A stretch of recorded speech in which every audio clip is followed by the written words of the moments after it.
Let's talk about the instruments that are on display and were found in King Tut's tomb. There's 2 out of the 3 that were found in King Tut's tomb. One of them was a rattle, or also known as a sistrum. And it's made out of metal and wood and was used in rituals and shaken in the worship of the Egyptian goddess Hathor, the god of dance and music. And along with this, they found 2 silver trumpets. So this was one of the 2 that was found in King Tut's tomb. And as you can see, you can see the engraving detail on that. There's 3 gods that are depicted on the bell that represent major groups of Egyptian deities, and it has a wooden core piece, you can see that to the right of it, that fits inside to maintain its shape. There's a funny story about the other trumpet that was found in King Tut's tomb, and during a BBC broadcast in 1939 in London, they tried to put a modern mouthpiece on that trumpet, and when they blew into it, it shattered. So they didn't really make the BBC proud there, I guess. So they promptly reconstructed it, but I imagine that's why they certainly didn't let us touch this one or let anyone touch this one after that point.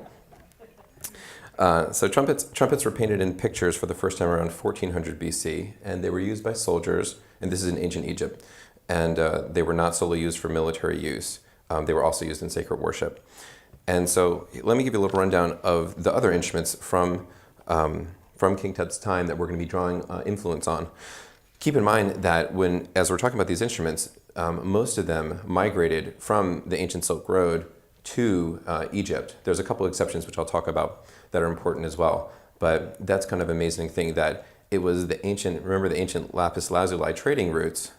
They didn't only carry lapis, but it was those trading routes that brought these instruments from various parts of Central Asia on into ancient Egypt. So there's a direct correlation between the trading routes that were carved out from that the lapis lazuli stone traveled on and these ancient instruments. The Egyptian flute is a piece of simple cane about 1 yard long and about 1/2 inch wide, and typically had 2 to 6 finger holes on it towards the bottom. You can see the gentleman on the left is playing a flute angled like this.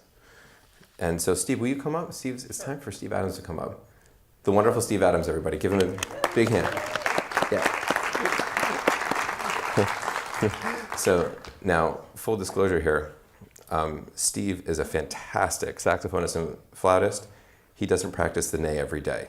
So this is the ney, the Egyptian flute. So it's interesting to note that even for someone as accomplished as Steve, this is a difficult instrument to play. He can't just pick it up and do everything he'd want to do with it. So it's a very, yeah, to say the least. So I'll have him demonstrate that. Steve, go for it. Talk about it. Let me just explain that the muscles that you use to play this are completely different from the muscles used to play a silver flute, a Western flute. So practicing the Western flute does you absolutely no good trying to get a sound out of this thing. I probably tried to just get a sound out of it for a couple of years before I actually succeeded, after I had a quick lesson from somebody who explained to me how it was different from a Western flute. So then on a good day, I could get a sound out of it.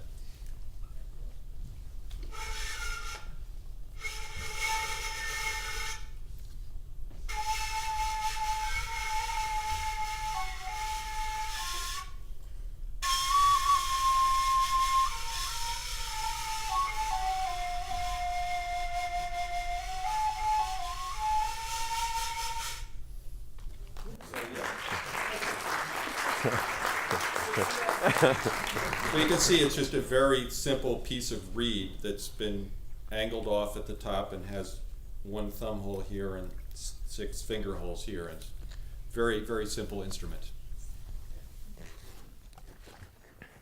Thank you, Steve. Yeah. So that's the ney. The ney is it's found in a number of different Middle Eastern and Central Asian traditions. And the next instrument I want to mention was something called the vertical harp. And the only reason I wanted to mention this one now was because it's not a direct, it doesn't have a direct correlation with the bass, but me being a bass player, you can see it has a longer string length on the left there than any of the other small handheld harps or lutes would have had, which demonstrates that they would have been interested in having a lower tones for their music, which I thought was cool. So it's the only example of a low-toned instrument that we see from ancient Egypt. And drums had been, Micah, why don't you come on up over here Micah's going to show you the frame drum. Drums have mostly been absent from ancient Egypt before 2000 BC, but the frame drum did migrate from Mesopotamia over to Egypt. And it's just a simple wooden frame with a skin on it. And Mike is just going to play it for 2 seconds, give you the sample.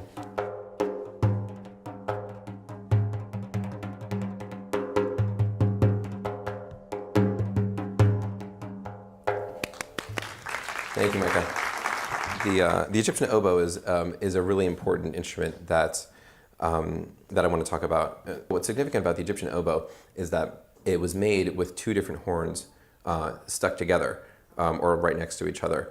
And one of the horns had no holes in it, and then the horn on the other side did have holes. And there's pictures, very detailed pictures in some ancient Egyptian art renderings showing that you'd be playing a melody on one side with the horn that has holes, and then the other one had no holes. And there's two reeds that would come out from those. And so you'd be blowing through two horns at once. What's significant about this is that the horn on the side that had no holes would be blowing a single note. We call that a drone in music, where a note or a series of a couple of notes are played constantly throughout a piece so that people can use melodic conventions on top of them.